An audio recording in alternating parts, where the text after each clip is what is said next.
Oui, bonjour à tous, j'espère que vous allez bien, que vous êtes en pleine forme. Cadrage du DAX pour ce mercredi 13 août 2025. Donc comme on le voit ici en mensuel, il y a ici une zone de résistance vers les 24 400 et qu'on a du mal à refranchir par le haut. Donc ça peut faire une figure de retournement, on n'y est pas encore, mais en cas de cassure de la ligne bleue par le bas, on pourrait lancer une accélération pour revenir vers les 22 230. Donc il ne faut pas le sous-estimer. Pour le moment, on n'en est pas là.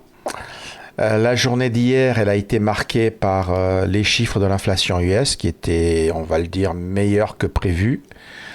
Et du coup, le marché US a bien rebondi et il risque, il a amené pendant la nuit le DAX avec lui, ce qui fait qu'on va ouvrir avec une ouverture en gap vers les 24 150, vers le niveau d'ouverture de cette bougie-là. Ils étaient un peu plus haut avant tout à l'heure, c'était vers 24 180 et ils risquent, on va voir d'ailleurs l'ouverture de 8 heures, puisqu'on la verra en direct, s'ils vont commencer à ouvrir, puisque l'ouverture de 8 heures, c'est l'ouverture du futur. Mais enfin, pour suivre notre analyse, donc nous voyons très bien en weekly qu'il y a une zone de rebond, ici vers 23 400, 400 par là, vous voyez, il y a ici une zone de rebond. Bon, certains peuvent dire c'est quand même la zone de plus fort impact, jusqu'à 23 380 par là. Et après, bon, il y a quand même ici une zone de mèche, voilà. Mais bon, en gros, ce serait pas bien qu'on casse ce range-là par le bas, parce qu'on risque après de partir en dynamique baissière, quoi. Donc voilà un peu les enjeux. On voyait qu'un marché est en range entre là-haut et ici. Et là-haut, à mon avis, c'est quand même les 24 400, même si 23 300 commence à être de plus en plus respecté. Vous voyez en daily quand même qu'on commence petit à petit à se mettre en triangle descendant. Donc attention quand même. Donc ce matin, grâce aux chiffres US, on va ouvrir. Alors, moi, je pensais que ça peut être 24 200. Là, ça semble être plutôt 24 150. Et la question qu'on se pose, est-ce qu'ils vont faire comme tous les jours, être bloqués par des super trends par en haut, et là, la super trend déjà rejette les cours, ou est-ce qu'au contraire, à l'ouverture de 8 heures, on va faire une impulsion haussière pour aller, par exemple, ici, vous voyez, vers le haut du Hashimoku, vers les 24 300, 24 280. On ne le sait pas encore. Nous, ce qu'on voit, c'est que tous les jours, le DAX, dans le mouvement de la nuit du dos, ça le fait monter, et qu'après, boum, dès qu'il peut s'ouvrir, boum, et il repart à la baisse. D'ailleurs là, vous voyez, on n'a pas encore l'ouverture de 8 heures, et il va arriver dans une minute. On ne sait pas s'ils vont vouloir retracer tout de suite, ou au contraire monter. Alors nous, on sait aussi qu'on a un chiffre qu'on attend aujourd'hui, qui est l'inflation. L'inflation là en Allemagne, et donc le chiffre est à 8 heures. Donc maintenant, vous voyez, il est stable, il est conforme aux attentes. Vous voyez, il est tombé en direct là, 0,3. Donc c'est plutôt rassurant pour le marché, je trouve, de voir un chiffre qui est quand même conforme aux attentes, ce qui fait que l'ouverture de 8 heures ici, eh bien, elle risque de stabiliser les cours là. Voilà, en sachant qu'ils sont bloqués vers la super trend ici, 24 185. Mais il n'y a pas, même le chiffre en Allemagne, il est plutôt correct, il n'y a pas d'autres chiffres importants aujourd'hui. Donc il y a quand même une chance qu'on revienne vers les 24 200, on va dire.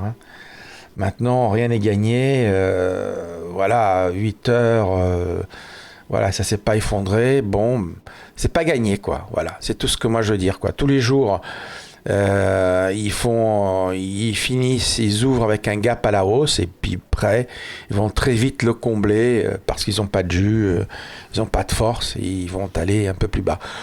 Par contre, notons aussi que notre zone d'achat vers les 24 000, 23 900, elle a parfaitement fonctionné. Une autre rebond ici vers le haut du Hashimoku, voire la MM50 ici, donc on a pas mal acheté et voilà notre objectif de la super trend. Il est atteint, on peut le dire. Bon, maintenant, avec les bonnes nouvelles aux États-Unis pour l'inflation, avec le chiffre de l'inflation pour l'Allemagne qui est correct, qui est conforme aux attentes, est-ce qu'ils vont avoir du jus pour aller au moins jusqu'à 24 300 ? On ne le sait pas encore. Voilà, donc moi, là, je ne sais pas quoi faire. On est dans la première zone de vente, ici, vers 24 200. Mais très franchement, vu qu'on attendait du fondamental, un catalyseur, c'est quelque chose qui peut amener le marché plus haut, quand même, hein. Maintenant, c'est pas gagné, vous voyez, ça bloque toujours vers la super trend. Et la dynamique normale, c'est que ça baisse à l'ouverture. Donc en même temps, je voudrais bien qu'on, là, en espèce de, canal descendant. J'aimerais bien qu'avec ce rebond sur le bas du nuage, sur le haut du nuage Ishimoku et de la MM50 là, qu'on arrive à sortir du canal Ishimoku en allant cette fois-ci aller rejoindre les 24 300. Mais c'est pas parce que je le souhaiterais que ça va se faire. Donc voilà, vous voyez là, il commence déjà à retracer après être approché de nouveau du haut de la zone là. Donc voilà, c'est tout ce qu'on peut dire pour le moment. Il y a une dynamique du DAX, il y a un comportement tous les jours qui est de baisser dès l'ouverture faite et d'aller combler le gap très vite, hein. Ok. Aujourd'hui, je trouve quand même qu'il y a un changement important au niveau du fondamental, hein. On pourrait avoir un catalyseur pour amener le marché un peu plus haut. Maintenant, voilà, l'Europe est aussi très vide. Donc voilà, qu'est-ce que je peux vous conseiller là-dedans? Bah, moi, je dirais, comme d'habitude, c'est de trader sur retracement. Donc, moi, je garde ma zone des 24 000, des 23 000, enfin, des 24 000, 23 900 pour attendre un signal.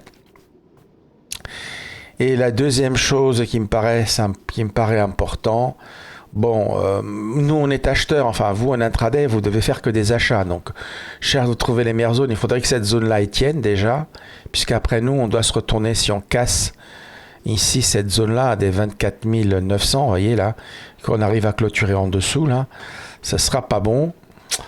Donc, c'est pour ça que je donne toujours la zone là, vers 24 000. Il est possible qu'ils aillent rebondir vers ici, vers ces mèches-là, vers les 24 100, ça serait possible, 24 100, 24 115. Vous voyez là, cette ligne, bah là, comme par hasard, elle correspond à 24 115. Mais ils peuvent aller un peu plus bas pour aller faire la touchette de la MM7. C'est possible. C'est pour ça ici, ça fait une zone d'achat faible, ici, pour faire un premier achat. Et la deuxième zone, bah, évidemment, c'est la même, à 24 000, 4 900. Donc, si vous voulez, pour le moment, je suis acheteur en intraday, hein, on est obligé d'acheter. C'est le sens de la tendance long terme. La logique est de casser par le haut. À chaque fois, on casse par le haut. Les probabilités du point de vue mathématique, elles sont largement favorables aux acheteurs. Donc, voilà, en intraday, vous pouvez faire que des achats. Ça ne veut pas dire que vous avez raison. Ça veut dire qu'à chaque fois que vous faites le trade d'achat, bah, c'est là où vous avez le pardon, quoi. Voilà, donc il vaut mieux être acheteur, quoi. Évidemment, ici sur Supertrend, une vente est tout à fait possible. Voilà, en scalp, bon, moi là, je suis pas en train de scalper parce que je vous fais le petit live. Mais je ne vous parle pas du scalp, hein, puisque ça va vous embrouiller. Donc, on a une tendance haussière, vous achetez. Il y a ici une première zone vers ligne marron. Ça peut descendre jusqu'à 24 100, voilà. MM20. C'est possible, c'est pas certain. Je préférerais qu'ils partent tout de suite, hein, je ne le cache pas, qu'ils cassent la super trend. Mais vous voyez qu'elle tient. Donc, en gros, si vous avez une occasion d'acheter ici, vous pouvez le faire, mais faites attention, sortez très vite. Petit levier, diminuez bien le levier, hein. Vous ne laissez pas emporter par une perte ici, hein. Vous sortez bien si ça ne marche pas. Et la deuxième zone, c'est toujours pareil en bas. Et là, il faudrait que ça tienne cette fois-ci. Il faut vraiment, là, vous voyez, si on trace ici une ligne, vous avez une espèce de canal descendant et une autre ici, vous voyez, c'est une espèce de canal descendant. Là, je ne l'ai pas matérialisé, mais si vous imaginez bien une ligne qui passe par toutes ces mèches-là, vous voyez qu'on est dans une espèce de canal descendant. Et vous voyez ici que si vous imaginez une ligne qui touche ces eaux-là, vous voyez aussi que, en gros, ça matérialise un plus bas que le précédent et un plus haut, plus bas que le précédent. C'est un canal descendant.